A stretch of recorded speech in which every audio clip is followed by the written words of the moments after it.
Welcome. My name is Jodi Scholes, and I am your instructor for the MBLEx review course. Welcome. Here we are, all gathering to dive down and get ready for that MBLEx, that massage and bodywork licensing exam.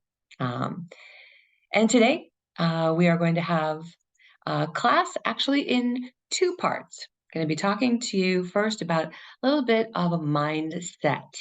In the main recording, we're going to do two parts today.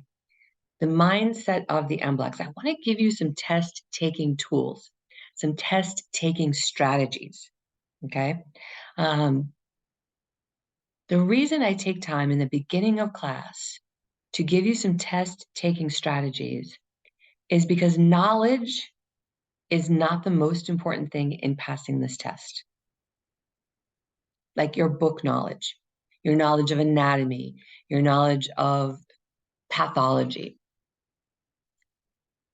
What's most important is that you have the knowledge, that you're able to access your knowledge, and that you have a strategy in going into taking this test.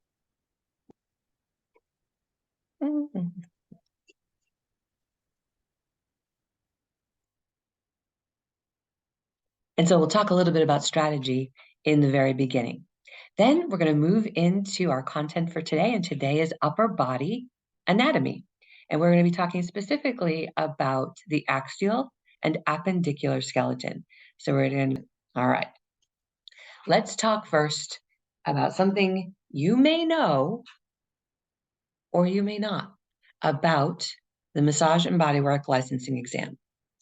So the massage and bodywork licensing exam that we call the MBLEx is what's called a computer adaptive test, a CAT. A computer adaptive test is very specialized.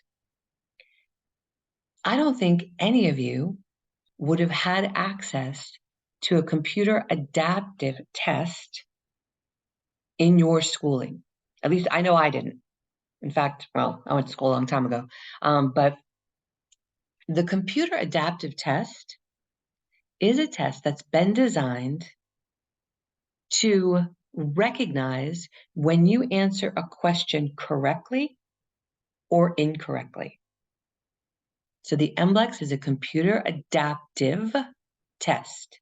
It recognizes when you answer a question right or wrong.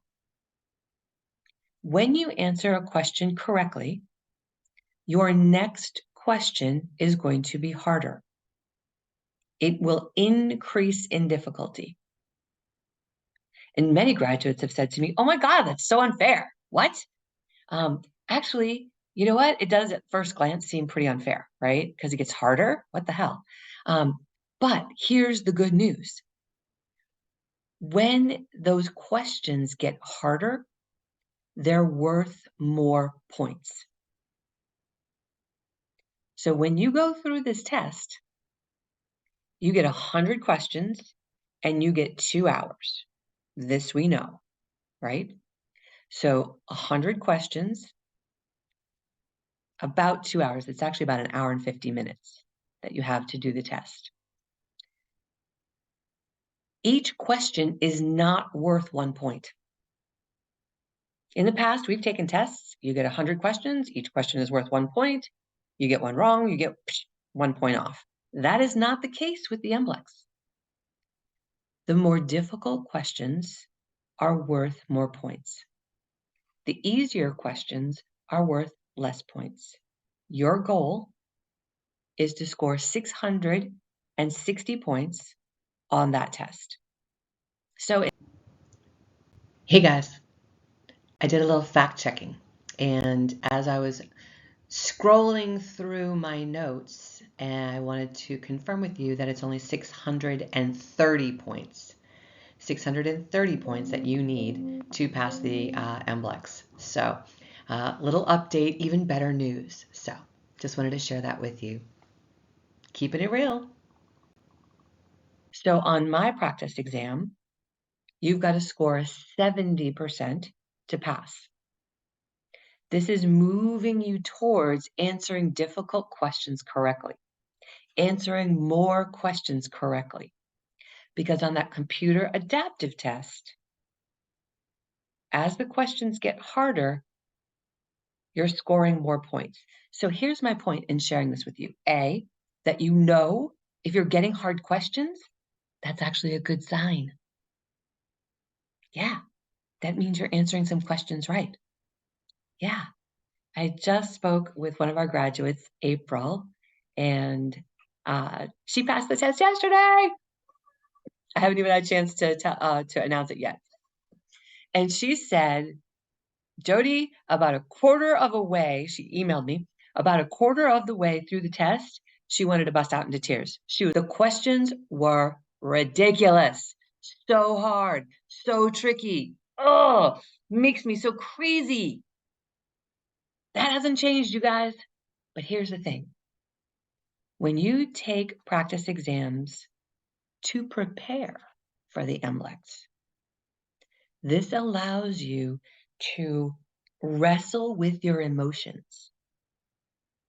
It allows you to build your mental stamina, your emotional stamina, to be completely derailed and come on back. And that was what April said. I'll share with you her direct feedback in the post. And that direct feedback in the post said, please tell everyone, don't give up. If you're 20 minutes into the test, don't give up. She didn't even look at her paper when she finished the test. She said she folded it and went to the car. She wanted to have her moment alone. Imagine her surprise. Imagine her delight when she opened that paper. And she's like, oh my God, oh my God. She said she started just texting friends and family. And every time before the text, she looked again at the paper and said, okay, it does say pass. It really says pass. I really passed. I know. It's crazy. It's crazy that it's not a little easier. But here we are. And you know what? It is easier for you if you are within the sound of my voice because you are preparing ahead of time. You are being given the tools. You are being given the tools you need to prepare not only with your knowledge and that encyclopedia of knowledge in your brain, but also with your mental and emotional stamina. You're going to be able to be completely derailed and come right on back and stick to it. It's part of the benefit of preparing with me, with us, in this community. Because we get to hear firsthand, oh my God, what is it like? Yeah, it's crazy. It's crazy. So, and that's okay, because now we know it going in. Most of the people, most of the graduates who are in this class have failed the MBLEx at least once. No big deal. That's why you're here. That's why you resonated with what you heard on YouTube or what your friend told you. That's how you got here. So anyhow, my point in my test taking strategy today is that the MBLEx is a computer adaptive test. It gets harder when you're doing better. Armed with that knowledge, you are more prepared to calmly and confidently pass the MBLEx. Let's move into our learning for today. How about that? There we go. Yay.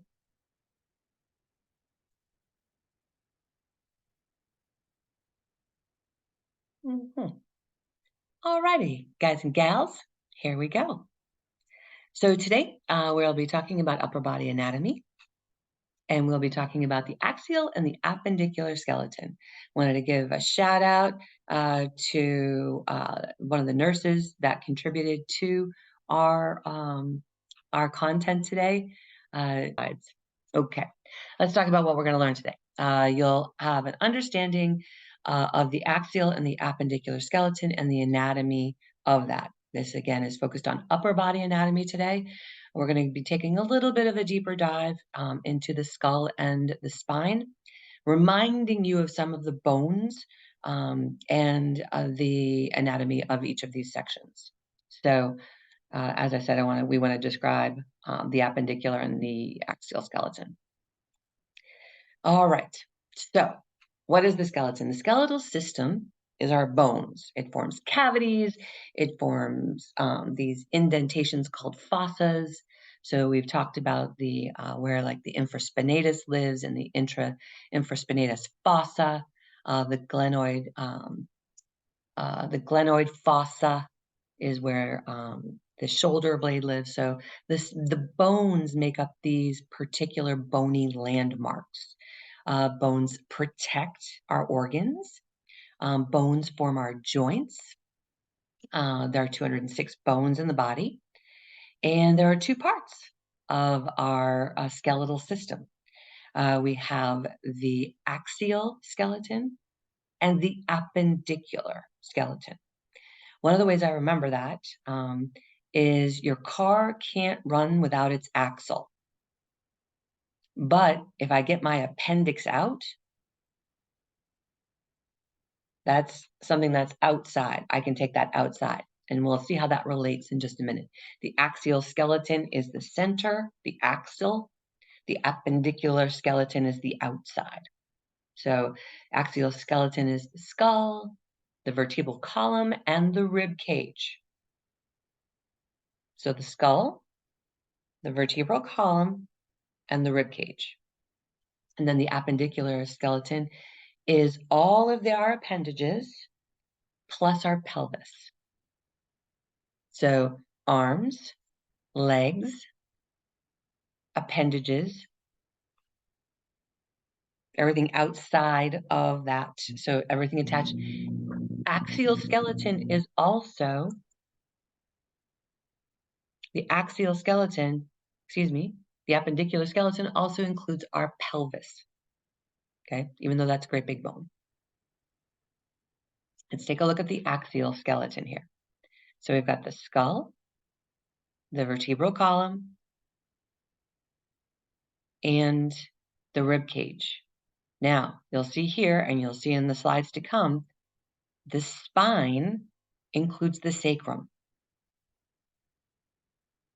So here we go. Cranium, the ribs, these are our thoracic vertebrae. Let's take a closer look at this axial skeleton, okay?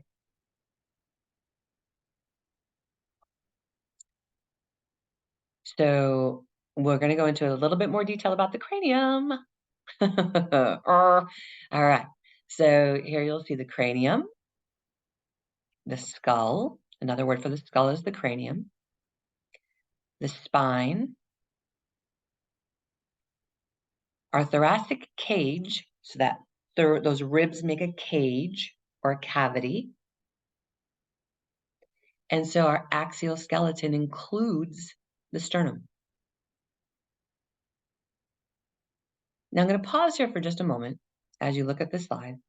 And I want to remind you there's going to be 11 or 12 questions on anatomy. Some of them will be about bones and muscles. But some of that anatomy is going to be the function. So it's anatomy and physiology, right? That's our category. Our very first category in the MBLEx is anatomy and physiology. And so what that means is that you've got the anatomy. What is it? We're going to be looking at that today. But the physiology is the systems of the body. We're going to focus on the skeletal system today and what it does, especially of the upper body. But just know that 12 questions, a lot of space. Pathology is the disease or dysfunction of the body. And so there's separate classes on pathology. But in your mind's eye, I want you to be clear about what you're studying, because this leads you to doing meaningful homework. So there's only going to be 12 questions. 12 questions on anatomy and physiology together. And so there's an outline that I've shared with you a number of times, and I'll share it again with this video. And that is exactly what systems of the body are we talking about. So it's what are those systems and what do those systems do? Anatomy, what are those systems? Physiology, what do they do? And so today, as an anchor, we're looking at the skeletal system. And we don't spend a lot of time on the cranium typically in school. At least, we did a little bit, but it was like one day and then we were gone. So let's take a peek. We're going to go through some of these cranial bones and through the spine. So the skull. Down. So let's start with the skull. The cranium, which contains the brain. So the skull is this whole thing, right? And so it's not just the back here. The cranium is that part of the skull that holds the brain.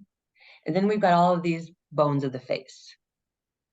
And we're going to take a look at those. The skull consists of 8 cranial bones and about 14 facial bones. Actually, exactly 14 facial bones. Now, you'll hear me at times talk about the sutures of the skull. The sutures of the cranium. So those sutures are where the cranium bones have come together. So the cranium, where those cranial bones have come together, and they've created in anatomy what we call a suture, but where 2 bones have fused together. Let's take a look at that. Okay, so here's one of the sutures where the bones have come together. Here's another suture where those bones have come together. But let's just use this slide to take a look at the bones of the cranium. So we've got a frontal bone, right? You're going to head a soccer ball. It's going to be on your frontal bone. We've got a temporal bone. Touch your temples. You are touching your temporal bone right there. Yes, good. Right in front of that is the sphenoid. And I'm going to just point out a couple others. We've got the occipital bone. If you were to take your 2 fingers and put them on the base of your skull, the base of your cranium, that is your occipital bone. In massage school, you may have learned how to do an occipital hold on the occipital ridge, right? It's lovely. If you haven't tried that, go get a massage and have them do that hold. Oh, so nice. But look here's the occipital bone, okay? We've got the mastoid process. This is a bony landmark. We've got the maxilla, upper part of the jaw. Go ahead and tap right above under your nose. And then mandible, bottom part of the jaw. Good. We want to also mention the parietal bone, this large bone, that top of the head. And these others, again, just a repeat, that other slide didn't have the parietal bone labeled, so I wanted to show you that. So as you see here are the cranial bones. Cranial bones, big picture right here. And then these are the facial bones. 2 parts of the skull, cranium, facial bones. Good. All right, so the frontal bones on the forehead. The parietal bones, you can see here, that's the roof. Frontal bone, parietal bones. There's a suture that runs down, not only here, this coronal suture, which we saw on this, right, the coronal suture. But remember, too, that there is a suture that runs right down the 2 parietal bones. The occipital bone forms the back of the head, base of the skull. Now, most textbooks will tell you they're immovable, right? They're fused. How many of you guys took any type of introduction to craniosacral in school? Craniosacral therapy? Any of you?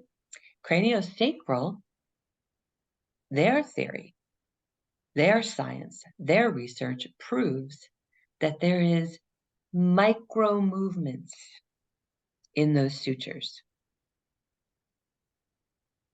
I know, interesting thought, huh?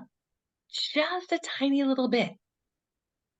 Our skull breathes just a tiny little bit. You may get a sense of this if you have a headache, and a tension headache that feels like a tight band. But most textbooks will say that these sutures don't move at all. I want to throw in a little alternative body work here and let you know that craniosacral therapy, their whole philosophy is that the craniosacral fluid, the cerebral spinal fluid that is in your spinal cord and coats your brain actually expands and contracts just a little. And that can help. It's fundamental, absolutely fundamental to our health. Let's go back to our picture of our bones here. So that fluid moving through. So the fluid moves through our spine. Cerebral spinal fluid coats our entire spinal cord and brain. And so craniosacral therapy is a very, very gentle hold, starting off on the occipital ridge. And when I say a gentle hold, they talk about having the weight as if you had a nickel and you had it on your finger.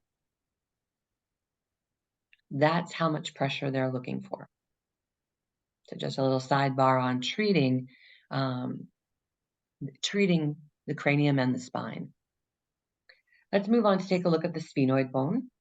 And the sphenoid bone here, you can see, is right in front of the temporal bone. But why do we care? Well, it articulates with many of the other cranial bones, but this is where the fossa, so I'll take a look at it again right here. There's a little, it makes a little landing point for the pituitary gland. And so a reminder that the pituitary gland is in the brain. So the sphenoid bone here, this purple, you can see it articulates with the frontal, a little bit with the parietal, a little bit with the temporal. But it makes the little fossa. So fossa, like we said, the glenoid fossa, the infraspinatus fossa, it's just a little divot where things live. So we care about the sphenoid bone because it's the home of the pituitary gland. All right, let's take another look. Oh, yeah, the other thing is that's where our sinuses are. That's the other reason we care about the sphenoid bone, is it's where our sinus cavity is. Did I put that picture in? Let's see. We'll see a sinus cavity in just a little bit, but this is also where our sinus cavities, that's the infrastructure of our sinus cavities. All right, the temporal bones. So we've touched our temporal bones. This is also a lovely place to do massage. And if you see any of these words, they're typically looking at,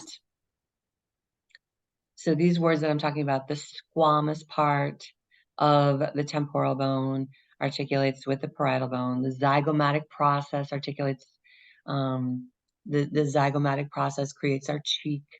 So all of these articulate with the temporal bones. Don't worry about this deeper stuff. I wanted to show it to you because every now and then you'll be studying your anatomy and you're like, how am I ever going to remember the mastoid part contains the mastoid process, blah, blah, blah, blah, blah. The mastoid process, the thickening part behind the ear. Don't worry about it. just have a general idea of where your temporal bones are located and that they exist. Face has 14 bones, so our zygomatics, our maxilla, nasal, and mandible. I throw in all the bones so that you can be familiar with what they look like, with what they sound like. But the big ones are the ones you're going to need to know or want to know. So, and we'll see again in just a moment why we care. But when we look at the 206 bones in the body and the over 600 muscles in the body, we basically want to know the big ones, the important ones. Do we want to know every bone in the hand? No, we don't need to. Not important. Do we want to know every bone in the face? No, we do not need to. We want to know the important bones. Do we want to know every muscle? In the lower leg, every particular muscle? No, we want to know the big ones. We want to know tibialis anterior. We want to know peroneals. We want to know the soleus. We want to know the gastroc. All that other little stuff, the ligaments and stuff like that, don't get in the weeds about this. May I remind you, you only have 12 questions on this. So despite the fact that we're going deep on this today, this is just what I call a rust buster. Like we're shaking off the rust so that you know where these, when you see, vomer, you don't necessarily need to know where it is. You just need to know it's in the face, that's in the upper head. That will get you into the ballpark of the questions you need to answer correctly. All right. So one more look at the anatomy of the face and the cranium. So you see the vomer is actually in here. It's part of the inside there of the around the nasal cavities. I thought I had. There's a zygomatics, makes up our cheeks, right? This is a front view of the sphenoid. How it goes in and it creates that little fossa, the little hammock. It's not a muscle, so it's not a hammock, but the altar. There we go. The sphenoid bone creates the altar for the pituitary gland. Here's a front view of the maxilla and the mandible. Thought I gave you a nasal passages slide. Sorry. More.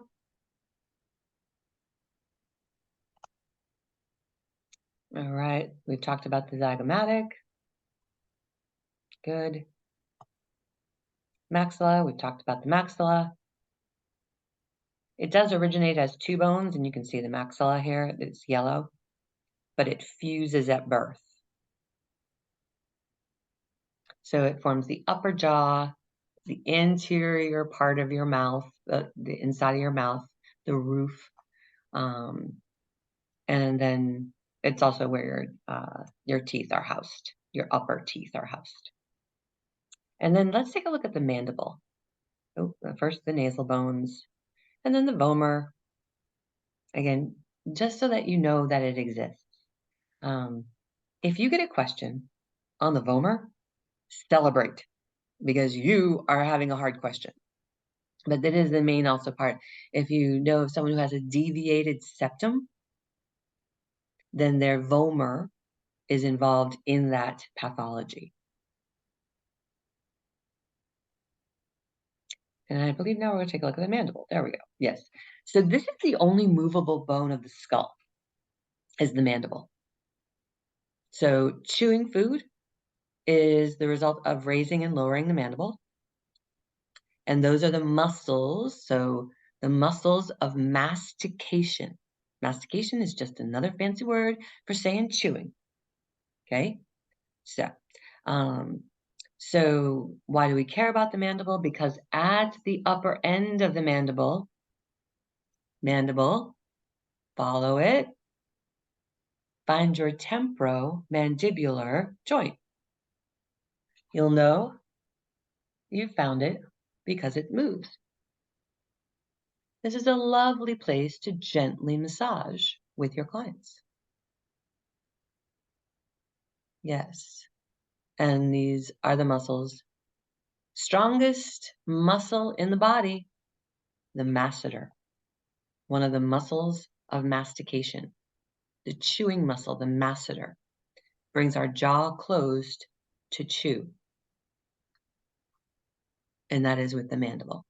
All right, good. Don't want to forget the hyoid bone. This is not a part of chewing or anything like that. Just want you to be reminded where it is. Take a look. It's right here. The hyoid bone. It's at the top of the larynx. Just again, that it exists and where it's at. It's not a part of your elbow or your knee. Your hyoid bone is here, right at the base of your mandible. And it is shaped like a horseshoe.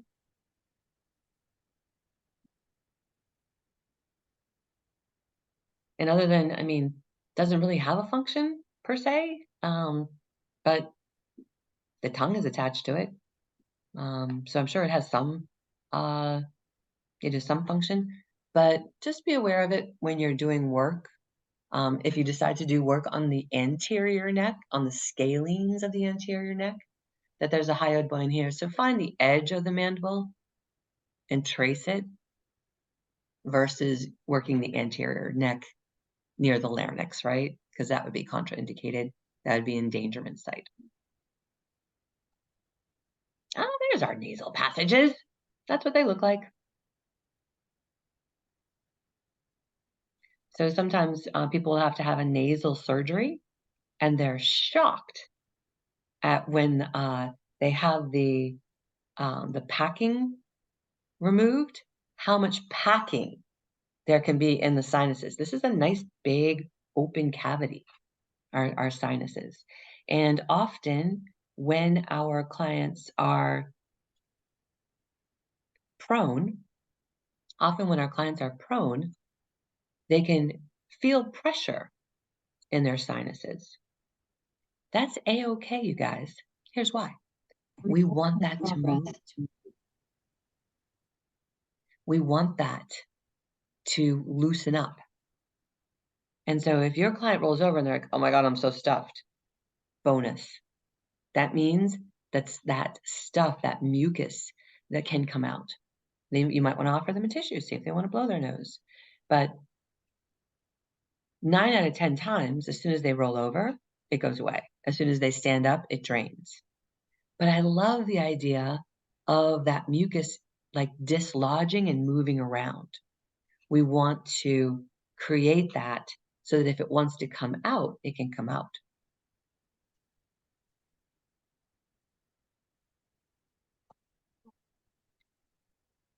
All right, sinuses contain air. They also give resonance to our voice. And this open area makes our head a little lighter. The average cranium weighs anywhere from 8 to 12 pounds. So it varies person to person, anywhere from 8 to 12 pounds.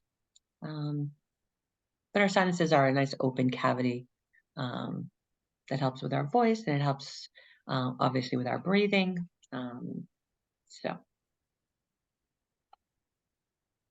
So what does the skull do? As a reminder, it protects the brain. It provides a home to the eyes, so with our eye sockets. And then the temporal bone does protect the delicate structures that are in the ear as well. All right, let's change gears. Let's talk a little bit about the spine. All right, take a breath, take a sip of water, kind of roll the shoulders back. Check your head position. Is it really, really forward? Is it really, really back? Let's just get a neutral spine, cranium over the spine. Good. All right, so we've got 24 movable vertebrae in our spine. So 24 hours of the day, right? 7 plus 12 plus 5, 24. Plus, you're going to see here, the sacrum and the coccyx. So I love this opportunity to remind you that the sacrum and the coccyx are actually a part of the spine. Because in treating the low back, you get to make a choice. Do you treat the sacrum and the sacrum as a part of the spine, or due to the sacrum as a part of the glutes? Because we have an SI joint. Sacrum, SI, ilium. So the two bones of our pelvis you'll see are called the ilium. But let's talk about the vertebral column, because that's where we're at. In between each of the vertebrae is something that is wisely named an intervertebral disc. And in that disc, there's cartilage. So we've got 5 different parts of the vertebral column. So vertebrae, vertebrae, vertebrae. We have cervical spines. We have our cervical spine. We have our thoracic spine and our lumbar spine. Then, in addition, we have the sacrum and the coccyx, all consisting of fused bones. Let's take a peek at the spine. So here's our upper spine, the cervicals. So C, cranium, C, upper. And I like to remember the number of vertebrae in each of these as breakfast, lunch, and dinner. So 7 a.m. breakfast, 12 noon lunch, dinner at 5. We start the spine, we start the day with breakfast. 7 cervical vertebrae. Thoracic, 12 noon. That's the middle, the thoracic. Middle of the day, middle of the spine. And I'm doing this because it's the ribs, too, not just the spine, the ribs. That's part of the thoracic, thorax. And then the lumbar vertebrae, there's 5 of them. In between here, they're showing you there's intervertebral discs. And just in case you're asked about transverse process, transverse. Remember the transverse plane? When we talked about navigating the body, transverse plane divides the body in half. It's that horizontal plane, transverse. So the transverse processes of the vertebrae are on the sides. Those transverse processes, and then the spinous processes. See these spinous processes, that's sticky out, what my teacher used to call the sticky out part. The sticky out part of the vertebrae. So if these were to get really, really long, you'd be a dinosaur with spikes. The spinous processes, they got really, really long, right? So the transverse processes go out, the spinous processes go straight up or straight back. So you see those here. Spinous, transverse. All right, and this is called the body of the vertebrae. Yeah. And then this would be called the facet. Oh, there it is, interarticular facet. So facet, facet. Good. These are some terms you hear people talk about, and you may not know exactly where they are on the vertebrae. A general understanding, if you see facet, F-A-C-E-T, like faucet, facet, that's going to be part of your vertebrae. So, all right, moving along. There's just another quick view of the anatomy of a vertebrae. The body of the vertebrae. Another good look at the spinous processes. Now we're looking from the superior, right? The top. We're looking down on the vertebrae right now. Here's the transverse processes. There's one on this side and one on this side. Yep, and this is called the intervertebral foramen. Little hole. Helps to, it's where the next vertebrae sits on top. Good.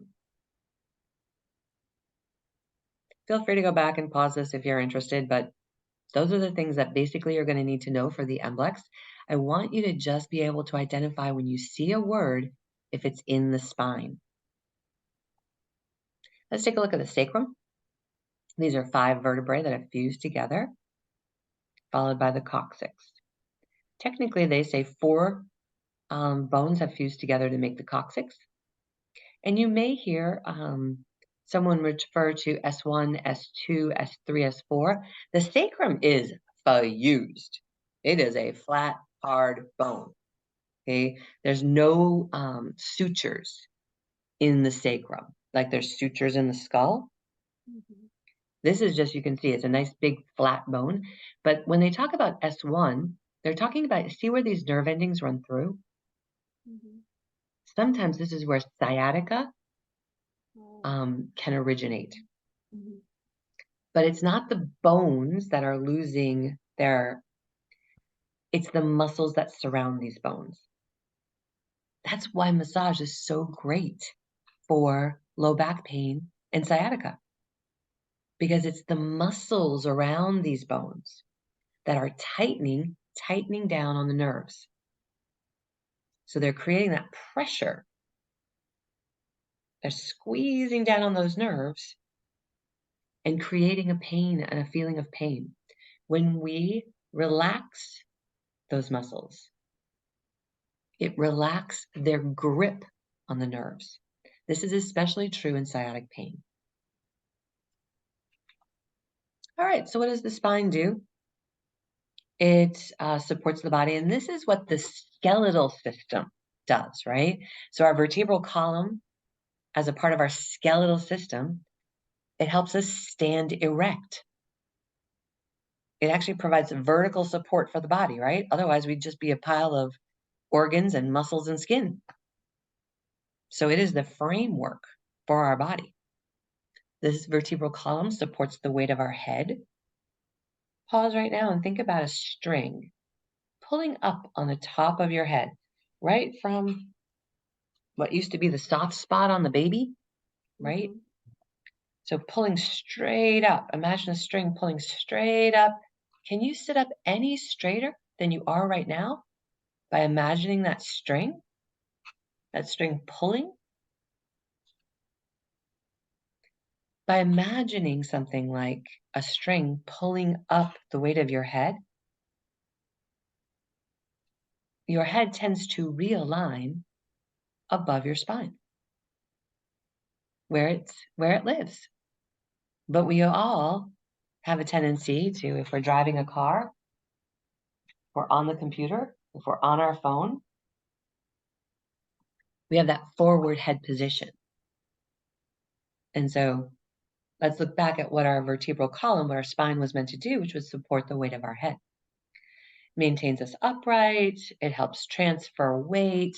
So if you're hitting a ball, if you're cleaning the bathtub, the skeleton allows us to transfer weight, movement. And of course, the vertebral column houses the spinal cord. So that vertebral column, there's a very delicate spinal cord that is protected by that vertebral column. I'm going to get in a little bit more specific to this vertebral column, C1 and C2. Here's a beautiful picture of the cervical spine. Isn't that nice? You really see it. Yeah. All right, so here's C1. Here's your occipital ridge, that bone that's at the base of the skull, and C1, the atlas. It's right at the top of the world, right? Atlas, top of the world, C1. And then C2, look at C2. So C1 and C2 right in there. Here's C3, 4, 5, 6, 7. Take a look at this. C7 is the bony prominence. And you could probably take your own hand and feel for that bony prominence. It's usually right at where your shoulders start. So feel for that bony prominence. Yeah, good. So 7 cervical vertebrae. Beautiful picture. Atlas is C1, axis C2, C3, 4, 5, 6, 7. Now, if your clients say to you, oh, I'm fused C2, 3, and 4, they may have a little incision right here in their neck, because often they will go in anteriorly to do cervical surgery. But now you know where they're talking about. And again, C7, That bony prominence, that is the signal we're about to change into the thoracic vertebrae. So what do we know about the cervicals? They're the smallest.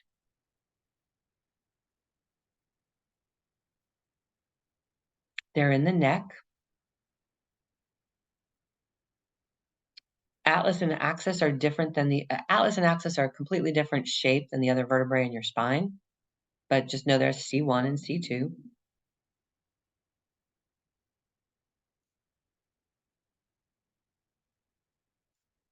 And I will mention that just, you can see here, they're a little bit different the way these are articulating.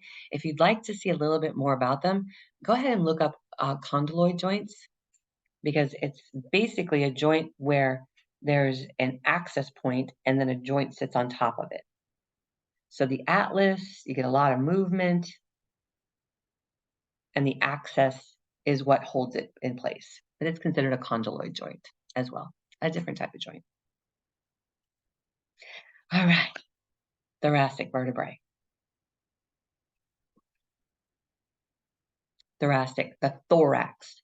This is considered the thorax, that whole thing. The thoracic vertebrae are the vertebrae, but the thorax is this entire infrastructure, this entire cavity. All right. So what is it? Here's the start of the thoracic spine. Here's your 12 ribs. Now, some people are born with extra ribs. Not often. Some people are born without a rib too. But traditionally, there are 12. We have what's called the true ribs, which are the top 7. Here you go. These top 7. They're called true ribs because they attach to the sternum directly. All right, just pause here for a second because I'm getting the feeling that people are like, holy crap, this is a lot to remember. It is. It is. And you don't have to remember all of it. This is a review. We're taping, we're recording, because you can go back and watch again. You don't have to absorb all of this at once. And you know what? Today, I'm not even asking you to dissect questions because this is a lot of information. This is diving deeper. And if your brain is starting to feel like mush, it's because it's about 5 minutes before we end class. So you're good. You're good. This is building your mental stamina, building your ability to focus. So I just wanted to step out of class for a minute and acknowledge that this is a lot. We're going to jump back in now because I want to finish the spine. All right. So the true ribs, 1 through 7, attach directly. See right here, directly, 1, 2, 3, 4, 5, 6, 7. All of those attach directly to your sternum. So that's what this is, the sternum. And we do have 3 parts of the sternum. We've got the manubrium. We've got the body of the sternum. And then we have the xiphoid process. Remember the xiphoid process? The little bony part at the end of the sternum? That's shown here, demonstrated, illustrated here. Sternum. Manubrium at the top. This kind of looks like like a onesie for a baby or a t-shirt. That's the manubrium, the body. And then the xiphoid process. X is at the end of the alphabet. Xiphoid process is at the end of the sternum. Then we have what's called the false ribs, and then there's 2 floaters, right? So the false ribs don't attach. 8, 9, and 10 don't attach directly. They attach via these cartilaginous attachments. But 11 and 12 are floaters. And they're bony landmarks for other muscles, and that's why we acknowledge them. All right, good. And you've seen these here, the sternal notch, the clavicular notch. This is where the clavicle comes in, where it's not pictured. Good. So one other point on this slide I'll point out, each of these vertebrae in the back, where they're not numbered, we can't see them because they put the sternum in front of there. But look when we get to T12. T12, thoracic vertebrae 12. here's the vertebrae. Here's the vertebrae, and here's the rib. So each one of these vertebrae are associated, they turn into a rib. And vertebrae, rib. Do you remember the name, the alternative name for the ribs? You see this word right here? The costal notch. Costal, does costal sound familiar? Got another costal notch here. It's where the ribs hit the sternum. So it's a sternocostal notch, right? Sternocostal, sternum, costal notch. Beautiful. Now, but think of it in the back. How about a vertebral costal notch? Or the costovertebral notch? It's where the vertebrae becomes a rib. The costovertebral notch, joint, depends on the wording. All right, I just wanted to point that out. Here's these ribs are also called costals. There's a lovely costal notch, sternocostal notch, or the costovertebral notch. Sometimes they'll say it in different ways depending on what muscle they're talking about. But no, there's costal notches in the front and the back. Costal notches are sometimes also called a rib head. Have you ever heard anyone tell you, "Oh, I have to go to the chiropractor because I have a rib head out"? Well, the rib heads are at the sternum. The costosternal notch is a rib head. The vertebral costal notch, the costovertebral notch, is also considered a rib head. Just saying. All right. Things about this cage. There's 12 thoracic vertebrae, 12 pairs of ribs. Sternum or the breastbone. This is a cage. It's around our heart, our lungs, breathing apparatus, trachea, eating apparatus, esophagus. And it's also, of course, the thoracic cage. The thorax is the point of a lot of muscle attachments, right? So take a look. Pectoral muscles, muscles of the chest, shoulders, the neck, the back, the muscles involved in respiration. The diaphragm is a part of the thoracic cage. Yeah, good. As I mentioned, it protects the organs. And it forms joints. I mean, yeah. So something I avoid when I am doing my lessons is something that teachers call and presenters call PowerPoint karaoke. You can read a slide. I'm here to explain concepts. So feel free to look back on this, read through the slides if you didn't get to absorb it all. But I'm not here to read the slides for you. I'm here to explain concepts and underpin it with some of the details which are on the slides, whether those be words or images. Okay, and I will mention one last thing about the thoracic cage. It's the attachment point for muscles of respiration. So the muscles of respiration are the intercostal muscles and the diaphragm. So the intercostal muscles, now you know, look at this, right? Look, intercostal, in between the costals. So these are ribs, then in between the ribs, intercostals. And so when they contract, the ribs move up and out, and that expands. So breathe in, rib cage expands, out, rib cage contracts. Oh, I didn't put in the diaphragm. Okay. So then the diaphragm is that muscle underneath that when the breath goes in and out, Diaphragm goes up and out. Yeah, muscles of respiration. All right, final look at our appendicular skeleton. These are all of our appendages, our pelvic girdle, legs, lower legs, feet. We did not talk about the lower body today other than to talk about the sacrum. We focused on the axial skeleton and the upper body appendicular skeleton. All right, just for review, what is the appendicular skeleton? You can see here it's highlighted. So it's all of these bones. Here's the list.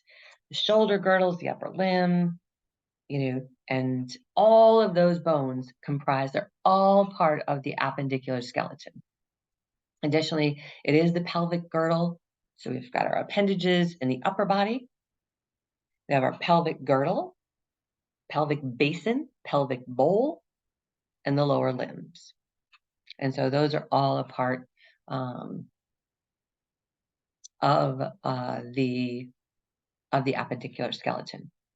But the sacrum and the coccyx, axial, because it's part of the vertebrae, right? All right, so there are your bones of the lower limbs. All right, so I had planned for some dissecting of the questions, but to be honest with you, I was like, sorry, Charlie, we're going to be out of time. But great review today. Really good work. Really good work. Yes, even as I reviewed my slides, I thought, wow, that's going to be a lot. Let's kind of just leave it at that. Let you kind of absorb what you've heard. I will add some dissecting the questions for later. I'll add some for later. But for right now, your brain has absorbed a lot. And even in putting together your class for today, my brain had absorbed a lot. So I'm going to stay on and answer questions from our graduates who are here preparing. But this is the end of the recording for right now. And I wanted to mention again, my name is Jodi Scholes. I am your instructor for the MBLEx review class. We meet here every Thursday at 12 o'clock Eastern. Great work today. Really great work today. It's been a minute since you thought about that stuff, huh? So great work today. And so I'm going to sign off on the recording. Wish you a great week. My name again is Jodi Scholes, and I'll see you again real soon.